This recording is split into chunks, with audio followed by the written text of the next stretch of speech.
नमस्कार दोस्तों स्वागत है आपका वर्मा लर्निंग पॉइंट चैनल में। और इस चैनल पर आप देख रहे हैं जीके से संबंधित बहुत ही महत्वपूर्ण क्वेश्चंस। तो बगैर देरी के हुए शुरू करते हैं। देखिए क्वेश्चन नंबर 1, निम्नलिखित में से कौन सा राजनीतिक अधिकार है? निम्नलिखित में से कौन सा राजनीतिक अधिकार है? ऑप्शन ए स्वतंत्रता का अधिकार, ऑप्शन बी चुनाव लड़ने का अधिकार, ऑप्शन सी विधि के समक्ष समता का अधिकार, ऑप्शन डी जीवन का अधिकार। तो करेक्ट आंसर है ऑप्शन बी चुनाव लड़ने का अधिकार। चुनाव लड़ने का अधिकार ये राजनीतिक अधिकार है। और स्वतंत्रता का अधिकार, विधि के समक्ष समता का अधिकार और जीवन अधिकार ये वैधानिक अधिकार हैं। नेक्स्ट क्वेश्चन देखिए, चुनाव लड़ने का अधिकार एक राजनीतिक अधिकार है, जबकि स्वतंत्रता का अधिकार, विधि के समक्ष समता और जीवन का अधिकार जो है मूल अधिकार है। नेक्स्ट क्वेश्चन देखिए, किसके लिए भारत के नियंत्रक एवं महालेखा परीक्षक मित्र, दार्शनिक और मार्गदर्शक के रूप में कार्य करता है? क्वेश्चन दोबारा से सुनिए, किसके लिए भारत के नियंत्रक एवं महालेखा परीक्षक एक तो मित्र के रूप में कार्य करते हैं, दार्शनिक और मार्गदर्शक के रूप में कार्य करता है? ऑप्शन ए लोक लेखा समिति, ऑप्शन बी प्राक्कलन समिति, ऑप्शन सी वित्त मंत्रालय, ऑप्शन डी सार्वजनिक उपक्रम समिति। तो करेक्ट आंसर है ऑप्शन ए लोक लेखा समिति। ऑप्शन ए लोक लेखा समिति के लिए भारत के नियंत्रक एवं महालेखा परीक्षक मित्र, दार्शनिक और मार्गदर्शक के रूप में कार्य करता है। और डिटेल देख लेते हैं इसके बारे में। भारत के जो नियंत्रक एवं महालेखा परीक्षक है वो संसद की लोक लेखा समिति के लिए मित्र, दार्शनिक एवं मार्गदर्शक के रूप में काम करते हैं, क्योंकि नियंत्रक एवं महालेखा परीक्षक के वार्षिक लेख जोख के विवरण की जांच लोक लेखा समिति द्वारा की जाती है। यानी नियंत्रक एवं महालेखा परीक्षक के जो वार्षिक लेख जोख है, जो विवरण दिया है लेख जोख का, उसकी जांच जो है लोक लेखा समिति द्वारा की जाती है। नेक्स्ट क्वेश्चन देखिए, निम्नलिखित में से कौन अविश्वास प्रस्ताव के बारे में सही है? कौन अविश्वास प्रस्ताव के बारे में सही है? ऑप्शन ए इसका संविधान में उल्लेख नहीं किया गया है, ऑप्शन 2 दो अविश्वास प्रस्ताव के बीच 6 माह का अंतर होना चाहिए, ऑप्शन 3 सदन के पॉइंट दिया हुआ है, ये पॉइंट 3 है, सदन के 100 सदस्यों द्वारा इसे समर्थन मिलना चाहिए, और पॉइंट 4 दिया हुआ है, इसे केवल लोकसभा में लाया जा सकता है। अब इन पॉइंटों के आधार पर हमें ऑप्शन दिए गए हैं, ऑप्शन ए 2 और 4, ऑप्शन सी 1 2 3 और 4, ऑप्शन बी 1 2 और 4, ऑप्शन डी 1 और 4। तो इसका करेक्ट आंसर है ऑप्शन बी 1 2 और 4। ऑप्शन बी करेक्ट आंसर है, 1 2 और 4 सही है।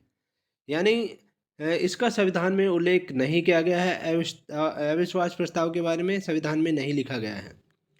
दूसरा, 2 अविश्वास प्रस्ताव के बीच 6 माह का अंतर होना चाहिए। तीसरे चौथे में इसे केवल लोकसभा में लाया जा सकता है अविश्वास प्रस्ताव को। ये पॉइंट सही है। और डिटेल देख लेते हैं इसके बारे में।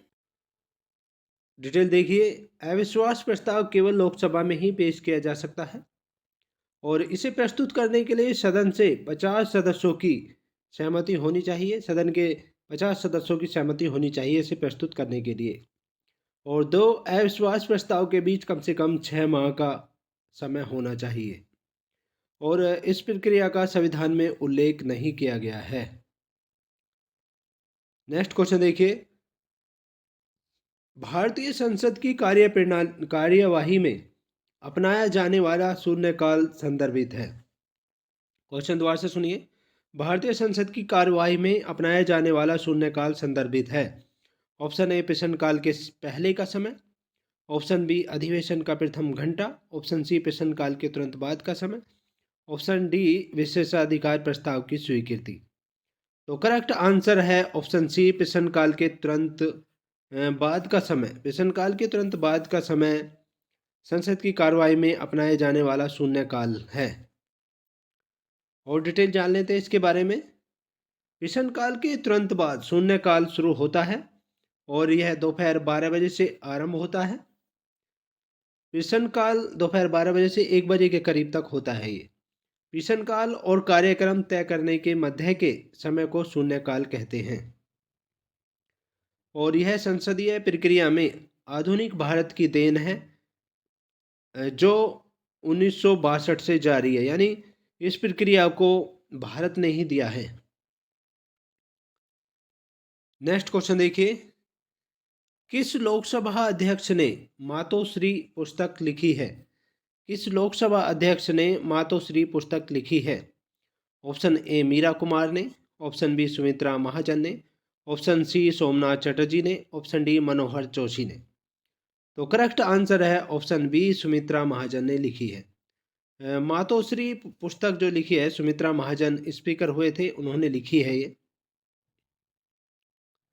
और डिटेल देख लेते हैं इसके बारे में। मातोश्री नामक पुस्तक लोकसभा अध्यक्ष सुमित्रा महाजन द्वारा लिखित है और यह पुस्तक अहिल्याबाई होलकर के जीवन पर आधारित है।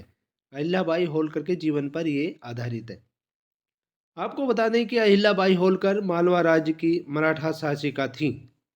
उनके जीवन पर आधारित ये पुस्तक है। नेक्स्ट क्वेश्चन देखिए, 74वें संविधान संशोधन अधिनियम के द्वारा भारतीय संविधान में कौन सी अनुसूची शामिल की गई थी? 74वें संविधान संशोधन अधिनियम के द्वारा भारतीय संविधान में कौन सी अनुसूची शामिल की गई थी? ऑप्शन ए 9वीं अनुसूची, ऑप्शन बी 10वीं अनुसूची, ऑप्शन सी 11वीं अनुसूची, ऑप्शन डी 12वीं अनुसूची। तो इसका करेक्ट आंसर है ऑप्शन डी 12वीं अनुसूची शामिल की गई थी। और डिटेल बता दें आपको, 74वें संविधान संशोधन अधिनियम, 74वां संविधान संशोधन अधिनियम हुआ था 1992 में हुआ था ये। और इसके द्वारा एक संविधान में नया भाग जोड़ा गया, 9A जोड़ा गया था, जिसमें नगर पालिकाएँ हैं, नगर पालिकाओं से संबंधित है ये, इसको शामिल किया गया और जिसमें नगर पालिकाओं से संबंधित प्रावधान है। और आपको बता दें कि इसी संशोधन के द्वारा एक नई अनुसूची 12 शामिल की गई थी। इसी संविधान संशोधन के द्वारा जो 1992 में हुआ था 74वां संविधान संशोधन, इसके द्वारा एक नई अनुसूची संविधान में जोड़ी गई थी, 12वीं अनुसूची शामिल की गई थी, जिसमें 18 विषय हैं। इसमें 18 विषय हैं और जिन पर नगर पालिकाएँ अपने क्षेत्र के लिए कानून बनाती है, यानी नगर पालिकाओं से संबंधित ये सूची शामिल की गई है और 18 विषय हैं इसमें। तो ये थे जीके संबंधित महत्वपूर्ण क्वेश्चंस। नेक्स्ट वीडियो में आपसे फिर मुलाकात होगी, तब तक के लिए बाय। जय हिंद दोस्तों।